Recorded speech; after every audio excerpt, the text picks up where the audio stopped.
Bir ölkə düşünün ki, əhalisi Avropanın tamamından çoxdur. İnsanlar 30 kvadratlıq evlərdə yaşayır, amma dünyanın ən güclü iqtisadiyyatlarından birinə sahibdir. Çin həm sivilizasiyanın beşiyi, həm paradokslarla dolu bir nəhəng. Gəlin bu sirli və surətli həyat axınına birlikdə baş vuraq.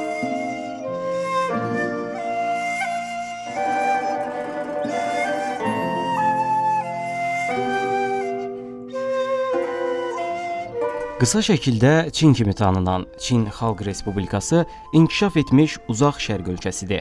Asiyanın ən böyük ölkələrindən biri olan bu dövlət ərazisinin böyüklüyünə uyğun olaraq təxminən 1,4 milyard insana ev sahibliyi edir. Bu rəqəm bir ölkə üçün həqiqətən qeyri-adi sayılır. Əhalinin çox olmasının Çinə bəzi üstünlüklər qazandırdığı şübhəsizdir, amma bununla yanaşı bir çox mənfi təsirləri də mövcuddur. Məsələn, təxminən 100 milyon insan gündə cəmi $1 xərcləməklə dolanmağa çalışır. Əhalinin çox olması həm iş imkanlarını azaldır, həm də işləyənlərin qazancına mənfi təsir edir. Bu çoxsaylı əhaliyə sahib ölkədə əsasən Çin dili danışılır. Bugün 1,3 milyard insana sahib olması ilə Çincə dünyanın ən çox danışılan dili sayılır.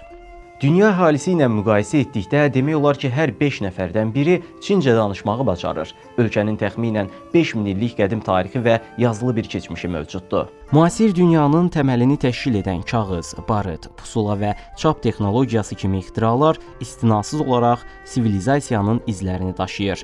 Bu baxımdan insanlıq tarixində mühüm yer tuturlar. Bundan əlavə, Orta Asiyada türk dövlətləri ilə dəfələrlə mübarizə aparıblar. Ulu babalarımıza böyük zülmlər yaşadıblar. Məsələn, Göytürklərin tarixinə baxsanız, babalarımızın Çinlilərlə çətin mübarizələr apardıqlarını, azadlıqları uğrunda canları bahasına döyüşdüklərini görərsiniz.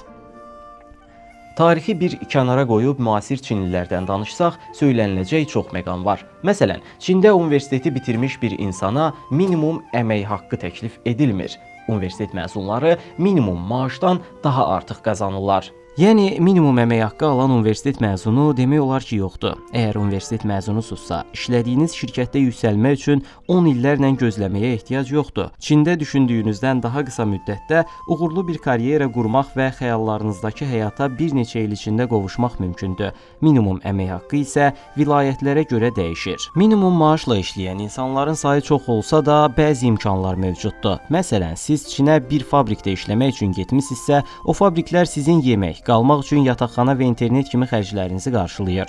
Yəni, işçi ucuz əmək gücü olsa da, qazancı əsasən özünə qalır. Digər tərəfdən, əgər Çinə təhsil məqsədi ilə getmək niyyətindəsinizsə, bu olduqca düzgün qərar olar. Çincə dünyanın ən çətin dillərindən biri sayılır və buna görə də bu dili bilən insanların sayı azdır. Öyrənmək isə uzun zaman və əlavə maraq tələb edir. Beləliklə, dünyanın harasında yaşamağınızdan asılı olmayaraq, əgər Çincə bilirsinizsə, ac qalmaq kimi bir narahatlığınız olmayacaq. Dünyanın ilk 3 böyük iqtisadiyyatından biri olan Çin nəhəng sənaye şəbəkəsinə sahibdir və demək olar ki, bütün qlobal şirkətlər Çin firmaları ilə əməkdaşlıq edir. Buna görə də şirkətlər arası əlaqələrin təmin olunması üçün Çincə bilən insanlara ehtiyac var. Bir də onu deyim ki, Çində evlər düşündüyünüzdən daha kiçikdir. Əgər hazırda bir otaqlı bir mənzildə yaşayırsınızsa və evim çox balacadır deyə narazılıq edirsinizsə, tələsməyin. Çünki 1,5 milyard insanı ölkəyə yerləşdirmək üçün göydələn tipli binalarda çox kiçik mənzillər tikilir. Məsələn, insanlar 30-35 kvadrat metrlik evlərdə yaşayırlar. Xüsusilə universitet tələbələri bizə görə ultra balaca olan mənzillər kirayələyirlər. Pis tərəfi isə odur ki, Pekin, Şanxay kimi şəhərlərdə bu kapsul tipli mənzillərin kirayə qiymətləri minimum maaşın yarısına yaxındır. Amma insanlar adətən minimum maaşdan daha artıq qazandıqları üçün böyük şəhərlərdə yaşayanlara dolanmaq çox da çətin olmur. Daha kiçik şəhərlərdə isə insanlar xeyli az qazandıqları üçün həyat səviyyəsi metropolislərlə müqayisədə xeyli aşağıdır. Çində gəlir bərabərsizliyi olduqca yüksəkdir və kasıb bölgələrdə milyonlarla insan gecəqondularda yaşayır.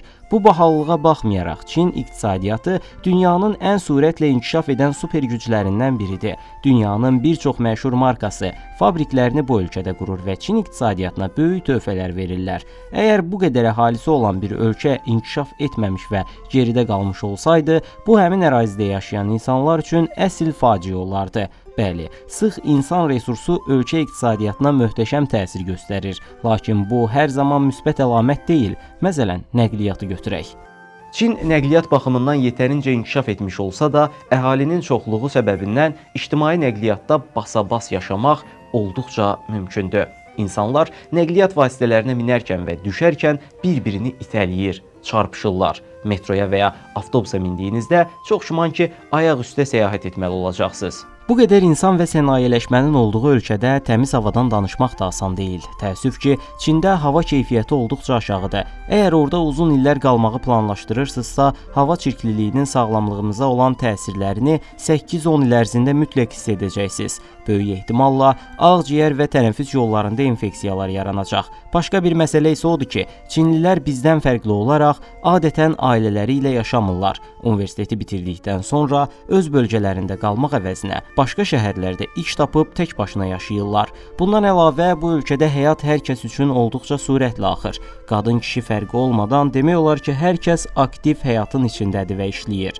Ailələrdə hamı işlədiyinə görə səhər tezdən heç kim səhər yeməyi hazırlamaqla məşğul olmur. İnsanlar işə gedərkən hazır yemək satan dükanlardan və səyyar satıcılardan səhər yeməyi alıb yeyirlər. Nahar yeməkləri isə iş yerində yeyildiyindən insanlar yalnız axşamlar evdə yemək yeyə bilirlər. Xüsusilə xaricdən gələn və ana dili ingilis dili olan insanlar bütün yemək ehtiyaclarını çöldən qarşılayırlar. Çünki Amerika və ya İngiltərə görünüşlü kişilər yaxşı ingiliscə bilirlərsə, Çinli şirkətlərdə çox yaxşı maaşla rahatlıqla iş tapa bilirlər.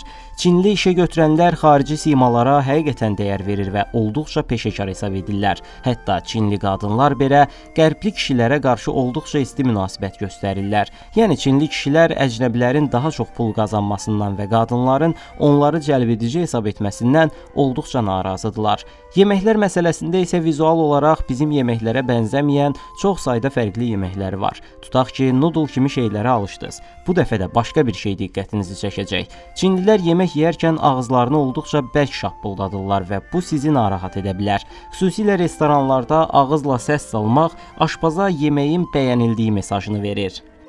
Bundan əlavə, küçədə gəzərkən yerə tüpürənlərin tez-tez görə bilərsiniz. Bunu edərkən üzlərində heç bir utanma əlaməti olmur. Üstəlik, qadınlar da tez-tez yerə tüpürürlər. Əslində tüpürmək Çinlilər üçün bir ehtiyac sayılır. Deyə bilərsiniz ki, nə əlaqəsi var? Hava çirkliliyi o qədər çoxdur ki, insanların ağzına tez-tez toz düşür və bu tüpürmə öskürmə kimi ehtiyaclara səbəb olur. Deyirlər ki, Pekində bir gün nəfəs almaq bir qutu siqaret çəkməyə bərabərdir. İnanc baxımından isə Çinlilər əsasən buddizmə üstünlük verir.